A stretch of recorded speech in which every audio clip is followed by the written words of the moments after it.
everybody, Zachary Levi here. Over the last few months, we've brought you exclusive behind-the-scenes looks at the final hours of development of Tomb Raider. You've seen Camilla recording her last few lines, Rihanna musing her last few words, and Jason completing the last few notes of the score. As those key pieces lock into place, it's time to reveal one of the last portions of the game, and a team that's been shrouded in secrecy for 2 years. We're here in the beautiful and freezing Montreal, Canada, to bring you the final hours of Tomb Raider multiplayer edition.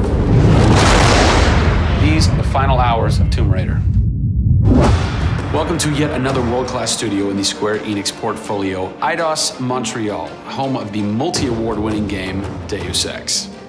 Locked away in one of the far corners of the studio is a team of experienced, passionate professionals who have been specially brought together to create the first ever multiplayer component to the Tomb Raider universe. Let's meet the team behind the vision, direction, and decisions, and hopefully get a chance to play a few rounds. Here we are at Eidos Montreal. Before we get into why we're here, Carl, you now have an amazing stash, my friend.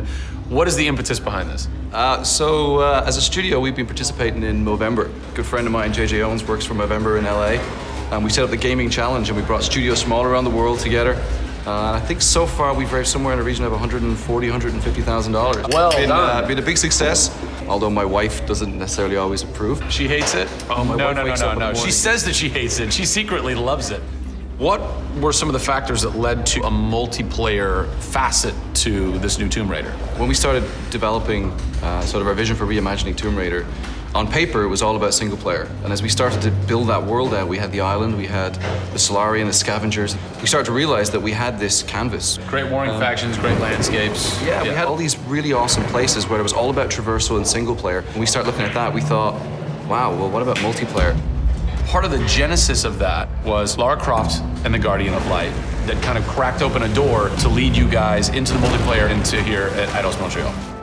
Guardian of Light was a downloadable, a smaller scale project, and that allowed us to sort of take the risks that we wouldn't necessarily take on a full-blown project. Guardian of Light was our Pixar short. It's the idea that whilst you're building your big project, you're always thinking about that next thing, but also allowed us to be able to start understanding co-oping and networking. It was a game that actually brought Tomb Raider fans together for one of the very first times. You hear them in their ear and they were having fun. And as a result of that, that led to us thinking about multiplayer. Hopefully our single-player experience we're delivering is a very sort of single-player, solitary, immersive type of experience. But at the same time, we believed tomb raiding together with friends would be fun.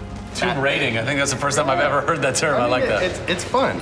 You know, axe climbing and zip lining and the traversal that we get in there and the traps. For me, it was very sad to have that catch-22 of it would be great to do this in multiplayer, but we just can't split our resources like that. And that's how Eidos Montreal came about. We had staffed up our team to develop a single player. Everybody was gelling together really well, and it wasn't something that we wanted to just bolt on. We always said if we were going to do it, we're going to do it right. If you could have a fan play the multiplayer for the first time, what do you want them saying? For me, they're kind of different moods. It's not like I do one or the other. It's kind of like sometimes I turn down the lights and just play that single player experience. And other times I want to just jump in and have fun and start killing fools.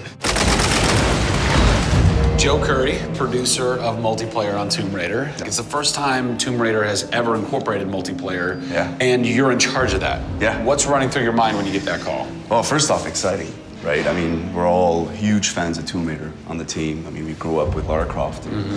But when we spoke to Crystal, like, we want to do multiplayer, and we're thinking, how do you do that? It's always been Lara's story. You've been in charge of creating the first ever Lara Croft Tomb Raider. No pressure. Multiplayer. No pressure, Zach. Thank you. What are some of the main pillars that you brought over from the single player to the multiplayer to make those two worlds cohesive? The element that really stuck out was survival. The group surviving together. Right. But then traversal, the ability to go up and down and kind of everywhere in a level. The weapons, you know, the characters. What did you guys have to tweak in order to create an engaging multiplayer experience that wouldn't necessarily work with the pieces that were in play with the single player experience? One example is the bow. Especially in the reboot, it's so iconic that we had to make it work for multiplayer. You have a certain forgiveness when you play single player. Multiplayer, players expect snappiness. I shoot you, I expect you to go down, or you can just do what I do, which is take out the biggest gun and just run for them and shoot them out. The environment itself can be a threat. The Solari, you know, the guys that are on the island have had a chance to prepare traps. We've got things like an ammo box that looks like an ammo box, but it's really an explosive device. I need ammo, and it looks just like the regular ammo box, and then you're gonzo. We have a lightning rod. You'll get a lightning strike on the rod, and then you'll eliminate your enemy. First and foremost, we want to be humble. We want players to just have a really memorable experience. I had fun doing this. Do you remember when we set that trap? Moments that the players will come back to and talk about experiences that they've had for themselves, not necessarily the game offering them experiences. Absolutely. So, Joe, behind us we have the QA team, or the quality assurance team. They're a part of the development team. They can tell us what we need to fix and what's working and what's not. When do I get to game test? When do I get to get my hands on the game? Soon. We got a surprise for you first, Zach. So, when I was approached to host the final hours of Tomb Raider, essentially the biggest ask, not even ask, tell that I had was, I want to be in the game. I want to have a cameo, I want to have something. So guess what? Boom! Boom!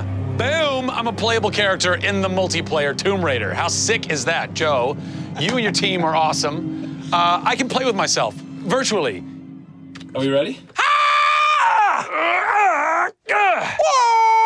Oh, that burns! You suck! Get those transmitters running. Radio transmitter activated! We're getting off this damn island? We send this thing. Beautiful. I would like to try and kick your butt as me in this map right now. Should we try it? All right. Bring it. Let's do it. It's happening right now. Oh, nice! Was that one of my traps? That was one of your traps. Yeah! These booby traps are really fun. I mean, they're really, really fun. Yeah! Don't worry about it. Just because you made the game and I beat him. As you can see from the people and passion here at Eidos Montreal, this isn't just some add-on. They're devoting themselves to making this an experience in keeping with the feeling of single player. Familiar, yet different. Coming up in the final 2 episodes of our series, we go back to the home of Lara Croft. They're taking Tomb Raider to the finish line, and we'll be there for it.